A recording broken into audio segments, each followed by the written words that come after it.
Sabahtan etibarən Bakı 12-ci Qlobal Bakı Forumuna ev sahibliyi edəcək. Martın 13-dən 15-nə dək davam edəcək forum açıq və məzmunlu müzakirələr üçün aparıcı dünya liderlərini, beynəlxalq təşkilat nümayəndələrini və alimləri bir araya gətirən əlamətdar hadisə olmağı vəd edir. Foruma 400-dən çox iştirakçı qatılacaq. Bu dəfəki forumda 50-dən çox ölkənin fəaliyyətdə olan və sabiq dövlət, eləcə də hökumət başçıları, həmçinin alimlər və ekspertlər iştirak edəcəklər.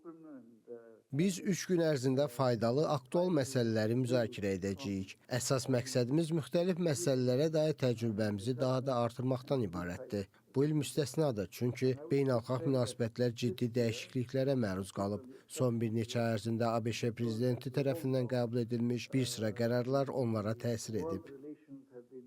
Dünya miqyasında istənilən problem ağırlıq dərəcəsindən asılı olmayaraq, yalnız danışıqlar və müzakirələr yolu ilə həll edilməlidir. Latviyanın keçmiş prezidenti Vaira Vike-Freiberganın sözlərinə görə Rusiyanın Ukraynaya hərbi müdaxiləsi nəzərə alınarsa, narahatlıq doğuran mühüm qlobal problemlər yalnız dialoq formatında nəzərdən keçirilməlidir.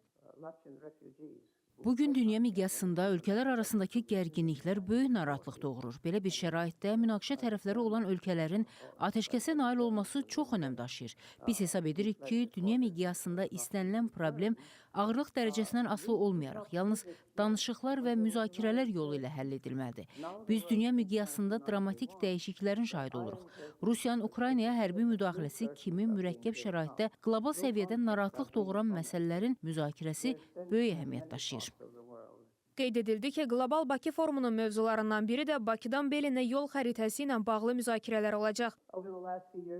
İndi biz tamamilə fərqli şəraitdəyik, çünki Amerika Birləşmiş Ştatları öz öhdəliklərindən imtina edib. Buna görə də biz indi daha da ciddiləşən problemləri müzakirə etməyi planlaşdırırıq. Beləliklə, hamımız bu məsələ üzərində böyük səylə işləməli olacağıq.